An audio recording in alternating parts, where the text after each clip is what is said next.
আমরা বাঙালিরা কিন্তু শীত মানেই বুঝি পিঠাপুলি। আর এই পিঠাপুলিগুলো সবাই যখন একসাথে বসে, বসে বানায় সেটাই কিন্তু একটা উৎসব হয়ে যায়।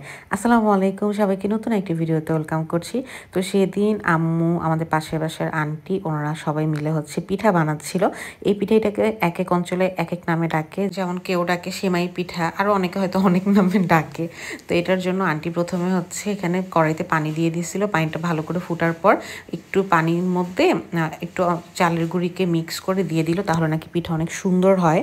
তারপর এই যে চালের গুঁড়ি দিয়ে এখন ভালো করে পিঠার মানে ডোটাকে রেডি করে নিচ্ছে। এই পিঠার ডোটা যদি পারফেক্ট হয় তাহলে পিঠাটা অনেক বেশি ভালো হয়। আর এই মানে চালটা হচ্ছে আন্টি রাতে ভিজিয়ে রেখে সকালে হচ্ছে ভাঙায় নিয়ে আসছিল। এখন এটা দিয়েই পিঠা বানানো হচ্ছে। তো এই যে কিছুক্ষণ ঢেকে রাখছিল যাতে ভালো করে মানে গুঁড়িটা সেদ্ধ হয় আর কি। এরপর এটাকে ভালো করে ময়ান দিবে, মানে অনেকক্ষণ সময় নিয়ে কিন্তু সুন্দর একটা ডো রেডি করতে হবে। একদম নরম নরম রুটি আমরা যেভাবে বানাই না, ঠিক ওরকম একটা ডো রেডি করে। তো এই ডোটা রেডি করে আন্টি এক পাশে রেখে দিবে ঢেকে, যাতে শুকায় না যায়। এরপর এই যে অল্প অল্প করে আটা নিয়ে এটাকে এখন এই যে লম্বা লম্বা করে হচ্ছে শেপ দিবে। এই লম্বা করে একজন শেপ দিবে, আরেকজন হচ্ছে সেমাইটা কাটে। এভাবে করেই কিন্তু এই পিঠাটা বানানো হয়। নর্মালি গ্রামাঞ্চলে তো আমরা এভাবেই করি। শীতকালে যখন গ্রামে যেতাম, নানু বাড়ি বা খালামণির বাড়ি, ওইখানে গেলে কিন্তু আমরা এরকমই দেখতাম, সবাই প্রতিদিন কোনো না কোনো পিঠা তো বানাই। তো এই যে আন্টি এরকম লম্বা লম্বা করে হচ্ছে সুতার মতো দিয়ে দিছে। আর আরেকজন আন্টি তিনি হচ্ছে নিজে এরকম সেমাই কাটতেছে। মাশাআল্লাহ, এই আন্টি এত ফাস্ট মানে সেমাই পিঠাগুলো বানায় ফেললো, আমরা দেখে জাস্ট অবাক হয়ে গেছি। এরপরে যে আম্মু বসলো, পাশের বাসার আরও একটা আন্টি বসলো।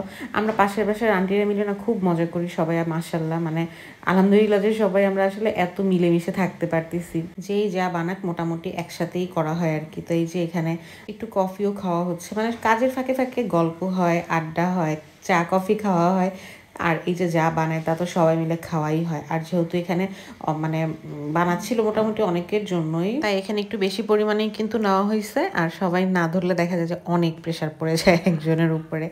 তো এই যে এখানে সব পিঠাগুলো বানানো হইতেছে। আমার দেখে এত মজা লাগতেছিল। আমি এমনি একটু গ্যাদারিং পছন্দ করি, মানে গ্রামে গেলেও চাইতাম যে সবাই একসাথে মিলেমিশে থাকি। যেমন আমার কাজিনরা না আসলে আমি গ্রামে যেতে চাইতাম না, বলতাম যে না, আপুরা আসুক, তারপর আমরা একসাথে সবাই মিলে মজা করব।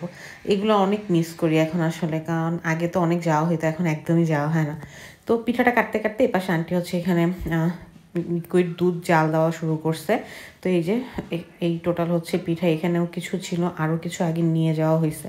তো দুটো যখন গলে আসছে, মানে একবার উতরানো দিয়ে আসছে, তখন এর মধ্যে এই যে পিঠাগুলো সব দিয়ে দেওয়া হলো। দেখেন মাশাআল্লাহ, পিঠাগুলো কি সুন্দর হয়েছে দেখতে, তাই না? মানে একদম সবগুলো শেপ সেম, প্রত্যেকটা মানে কি বলবো, খুবই সুন্দর লাগতেছিল আমার কাছে, একদম সাদা সাদা। তো এটা দেওয়ার পর না একটু সাথে সাথে নেড়ে দিতে হবে, কিন্তু একদম মানে আস্তে। তো আমি যখন নাড়তে নিয়েছি তখন আন্টি বলতেছিল যে একদম আস্তে আস্তে নাড়ো যাতে ভেঙে না যায়। তাই আমিও হচ্ছে আস্তে আস্তে নাড়তেছিলাম, না বললে দেখা যেত আমি হয়তো জোরে জোরে নেড়ে ভেঙেই ফেলছি, যেহেতু কখনো আসলে বানাই নেই।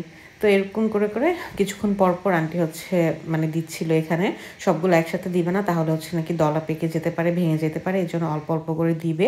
আর কিছুক্ষণ হচ্ছে এরকম করে করে নেড়ে নিবে। তারপর এটাকে ভালো করে হচ্ছে মানে একবার ভালো করে উতরায় নিবে, তাহলে পিঠাটা সেদ্ধ হবে সুন্দর। তো এর মধ্যে কিন্তু নেড়ে দিতে হবে, না নেড়ে রাখা যাবে না, নিচে দিয়ে লেগে যেতে পারে বা দলা পেকে যেতে পারে। এই জন্য একটু বারবার করে করে নেড়ে দিতে হবে, একদম আলতো হাতে। তো এর মধ্যে একটু হচ্ছে লবণ দিয়ে দিচ্ছি। মিষ্টি খাবার একটু লবণ দিলে সুন্দর ব্যালেন্স হয় আর কি। আর এই পুরো রান্নাটা মানে পিঠাটা রান্না করা হবে হচ্ছে গুড় দিয়ে, একদম সলিড গুড় দিয়ে। এই জন্য গুড়টা কিন্তু আগে কোথাও জাল দিয়েও নেওয়া হয়নি, কারণ জানা আছে যে এটা ইনশাল্লাহ ফাটবে না। তো এই জন্য কিন্তু একবারে দুধের মধ্যে, গরম দুধের মধ্যে গুড়টা দিয়ে দেওয়া হয়েছে। তার সময় একটু ভয় লাগলেও তাও দিয়ে দেওয়া হয়েছে। আর আন্টি যেহেতু জানে যে এই গুড়গুলো ফাটে না, এই জন্য আন্টি আসলে রিল্যাক্সেই দিছে।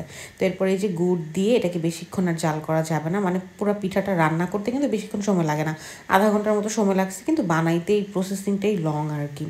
তো এরপর এই যে এটাকে জাল টাল দিয়ে বেশি ঘন করা, মানে খুব বেশি ঘনও কিন্তু দুধটা করবে না।